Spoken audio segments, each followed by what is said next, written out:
நாளைக்கான வீடியோ தாங்க வந்திருக்கு. வீடியோ வந்து சூப்பராக இருந்துச்சு அப்படி தாங்க சொல்லணும். நம்ம ஜானகி இருக்காங்கல்ல, ஜானகி வந்து புவனேஸ்வரியை வந்து வெளுத்து வாங்குறாங்க அப்படின்னு தாங்க சொல்லணும். இன்னொரு பக்கம் பார்த்தா நம்ம ரகுராம் வந்து கூனி குறுகி நான் வந்து இனிமேல் ஊர் தலைவராக இருக்க மாட்டேன் அப்படிங்கிற மாதிரி சொல்லிட்டாரு அப்படின்னு தாங்க சொல்லணும். அதெல்லாம் பார்க்குறப்போ சேனலை மட்டும் மறக்காமல் லைக் அண்ட் சப்ஸ்கிரைப் மட்டும் பண்ணிடுங்க.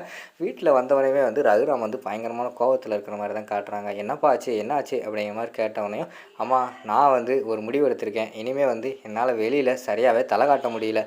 இந்த குடும்பத்தில் யார் யாரோ என்னை எதிர்த்து பேச ஆரம்பிச்சிட்டாங்க. எல்லாருமே வந்து அவங்க விருப்பப்படி தான் நடந்துக்கிட்டு இருக்காங்க. அதனால் வந்து இந்த வீட்டில் எனக்கு மரியாதையே போச்சு. வெளியில் எனக்கு மரியாதை இல்லை. பார்க்குறவங்க எல்லாமே வந்து என்னைய கொலகார குடும்பம் மாதிரி பார்த்துக்கிட்டு இருக்காங்க. எல்லாத்துக்கும் காரணம் யார் தெரியுமா? இந்தா நிற்கிறானே இவன் தான் அப்படிங்கிற மாதிரி சொல்லிகிட்டு இருக்காங்க. அவன் நம்ம கதிர் வந்து அமைதியாகவே தலை குனிஞ்சு நின்றுக்கிட்டு இருக்காங்க. இனிமேல் வந்து நான் ஊர் தலைவர் பொறுப்புலையும் நான் இருக்க போகிறது கிடையாது அப்படிங்கிற மாதிரி சொல்கிறாங்க. உடனே ரகுராமோட அம்மா வந்து சொல்கிறாங்க, என்னப்பா பேசுகிற? அதுக்காக வந்து நீ ஊர் தலைவர் பொறுப்புலேருந்து போனால் எப்படி? இத்தனை வருஷமாக வந்து நீ தானே ஊர் தலைவராக இருக்க அப்படிங்கிற மாதிரி சொல்லிகிட்டு இருக்காங்க. இல்லைம்மா, இருந்ததெல்லாம் எனக்கு போதும். இனிமேல் வந்து நான் ஊர் தலைவராக என்னால் இருக்க முடியாது. ஊரில் உள்ளவங்க எல்லாமே வந்து கொலகார குடும்பத்திலேருந்து ஊர் தலைவர் இருக்கிறதா அப்படிங்கிற மாதிரி சொல்லிட்டு பேசுவாங்க. அதுக்கு நான் இடம் கொடுக்க மாட்டேன். அதனால் வந்து நான் வந்து ஊர் தலைவராக இருக்கிறதுக்கான வாய்ப்பே கிடையாது அப்படிங்கிற மாதிரி சொல்லிகிட்டு இருக்காங்க.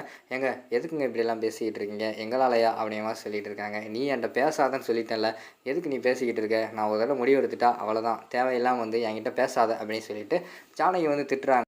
அண்ணே என்னண்ணே இப்படி திடுதுப்புன்னு வந்து ஊர் பொறுப்புலேருந்து விலகுறேன்னா என்னென்ன அர்த்தம்? நீங்கள் தானே வந்து இத்தனை வருஷமாக வந்து ஊர் பொறுப்பில் இருக்கீங்க. அப்படி நீங்கள் இருக்கும்போது இப்படியெல்லாம் விலகுனா நல்லா இருக்குமாண்ணே? தயவுசெய்து கொஞ்சம் யோசிங்கண்ணே அப்படிங்கிற மாதிரி சொல்கிறாங்க. இல்லை சீவரம், கோர்ட்டில் நடந்ததெல்லாம் நீ பார்த்தேல, நான் இங்கே வச்சு என்கிட்ட எல்லாமே சரின்னு சொல்லிட்டு அங்கே போய் எல்லாருமே வந்து என்னை அவமானப்படுத்திட்டாங்க. என்னால் வந்து வெளியில் தலை காட்ட முடியாது. தயவுசெய்து வந்து என்னை விட்டுருங்க அப்படின்னு சொல்லிட்டு அந்த இடத்துல வந்து ரகுராம் வந்து போயிடுறாங்க. இங்கிட்டு பார்த்தா நம்ம இவங்க இருக்காங்கள, பார்வதி இருக்காங்கள, அவங்க வந்து நம்ம லிங்கத்துக்கு வந்து கால் பண்ணி சொல்லிடுறாங்க. இங்கே வந்து ரகுராம் வந்து ஊர் பொறுப்புலேருந்து வெளியேறேன்னு சொல்லிட்டாரு. இதுதான் நல்ல சான்ஸு, எப்படியாவது அதை நம்ம கைப்பக்கம் கொண்டு வரணும் அப்படிங்கிற மாதிரி சொல்லிவிட்டு அவங்க வந்து சொல்கிறாங்க.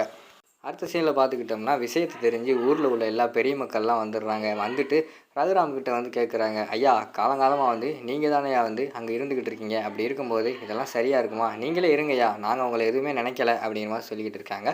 இல்லைங்க, நான் இருந்தால் சரியாக வராது. எங்கள் குடும்பத்து மேலே என்ன பழி இருக்குதுன்னு உங்களுக்கே தெரியும்.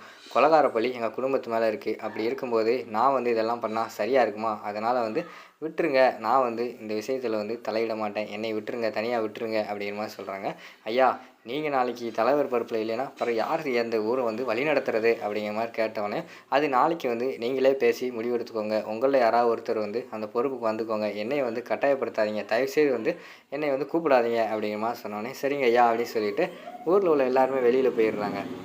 அடுத்து பார்த்தா ரூமுக்குள்ளே வந்து ஜானகி மாயாலாம் பேசிக்கிட்டு இருக்கிற மாதிரி காட்டுறாங்க. என்ன பெரியம்மா, பெரியப்பா வந்து இப்படி ஒரு முடிவு எடுத்துட்டாரு, எதுக்கு அப்படிங்கிற மாதிரி சொன்னோன்னே, இல்லை மாயா அவர் ரொம்ப மனசில் கஷ்டத்தை வச்சுருக்காரு. அவர் பேச்சை வந்து யாருமே கேட்கல. அவர் பேச்சை மீறி கதிர் வர இப்படி பேசிட்டானா அவர் ரொம்ப வந்து கஷ்டப்படுறாரு. அதனால தான் இப்படிலாம் பேசிக்கிட்டு இருக்காரு அப்படிங்கிற மாதிரி சொன்னோன்னே, இந்த சான்ஸை பயன்படுத்தி அந்த புவனேஸ்வரி வந்தும் ஏதாவது குளறுபடி பண்ணுவா அப்படின்னு சொல்லிட்டு மாயா வந்து சொல்லிக்கிட்டு இருக்காங்க. கரெக்டாக வந்து புவனேஸ்வரி வந்து இங்கிட்டு இவங்களுக்கு கால் பண்ணுறாங்க. நம்ம ஜானகி வந்து கால் பண்ணுறாங்க. என்ன ஜானகி, அடுத்த ஊர் தலைவர் யார் தெரியுமா? நான் தான் அப்படிங்கிற மாதிரி சொல்லிக்கிட்டு இருக்காங்க. ஏய் அதுக்கெல்லாம் வாய்ப்பே கிடையாது அப்படிங்கிற மாதிரி வந்து நம்ம ஜானகி வந்து சொல்லிக்கிட்டு இருக்காங்க. என்ன உங்கள் வீட்டில் நடந்தது எனக்கு என்ன தெரியாது நினைக்கிறியா? ரகுராம் வந்து அந்த ஊர் பொறுப்புலேருந்து விலகிட்டான்ல, இனி பாரு என்னோட ஆட்டம் தான். நாளைக்கே வந்து கூட்டத்தை கூட்டுவேன்.